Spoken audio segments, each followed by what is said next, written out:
So ito yung langis na gagamitin natin. Ayan, pag 5,000 kilometers kay CRP.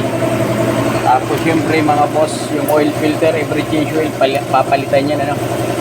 Ayan, ayan. Okay. So, ganun lang, ilalagay na natin to. So ang number niya, 415 C415 big. Bagong bago.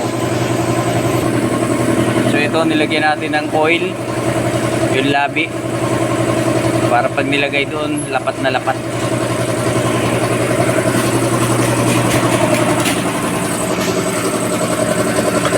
Lagay na natin, baka magtampo pa. So pasensya na kayo, ganyan talaga ginagawa natin dito. 4J show lang tayo, PMS. So ayaw natin masyado ng sakit sa ulo, kasi wala tayong pang-abuno dito pagka sumoblay tayo dito. Ayan o, pag nilagay nyo ang filter, talagang kailangan lapat na lapat mga boss. Ayan, siyempre higpitan pa natin yun ng maayos yan. Siyempre yung drain tag, kailangan ay lapat din. Papakita ko lang sa inyo, no, paglalapat. Tapos siyempre higpitan natin yan. Yung paghihigpit, di na natin mapapakita, no, kasi walang tagahawak ng camera. Okay, so ayan mga boss, ano, di na natin napakita kung paano higpitan kasi pare-parehas lang naman yan. Luwag, higpit. So ibababa na para masalina na ng ano, asayte di mansanilya. Bakit pupunta pa kayo ng kasa? Eh, dito lang sulit na oh, Honda CRP. Okay, vamos, ano, ayun lang, sinishare lang natin paano pag PMS. So ano nga ba yung PMS? So maraming ibig sabihin ng PMS eh. Change oil, palit lahat ng fluid, check up, di ba mga ganun lang yan eh. Oh, shell, kawit. So ngayon medyo luminaw-linaw na yung ating camera kasi napa-repair na natin. Wala pa kasi tayong pambili ng bago, kaya repair lang muna, no? Kaya medyo gumaganda-ganda kahit papano para kita naman. Okay, sasalinan natin ng langis. Capacity ng kasi ang ay 4 liters, ay 5 liters. So ilalagay na. Antay lang natin yung ating ano, si Nenyo lang, si Kaninyo, dahil siyempre siya magsasalin, tayo maghawak baka ito matumba na imbudo. Nyo, salin mo na ka, baka matumba imbudo, mababaw pala to. So papatayin muna natin yung ating compressor na di sweet saksak. So eto, okay. Ay, wow, ganda ng langis naman, oh.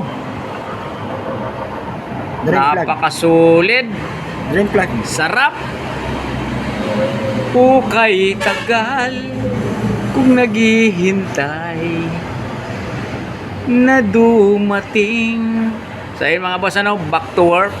Ayun, 4 liters na yun na isalin. So may 1 litro pa tayong natitira. Wow. Ayan, oh, Shell Helix HX5. Oh, sarap. For mineral oil. So yun, ini-endorse namin ano, si Shell Helix. Sana maraming gumamit ng Shell Helix dahil napakaganda ng performance. 101% sa engine nyo ay lalong pinapalinis. Parang may taong pumapasok sa loob ng makina at nililinis ang mga piston kasama na bula. Hindi nga, sa totoo lang, ganun yun. Ito, ano, bay, balik mo na ba yung ano, ay bayaw na buo yung takip para ma-under na natin.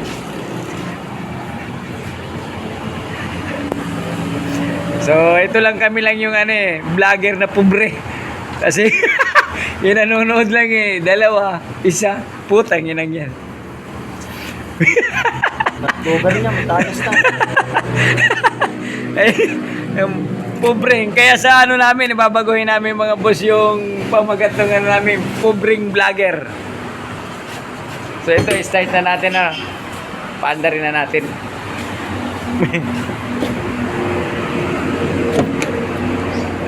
Oh, start!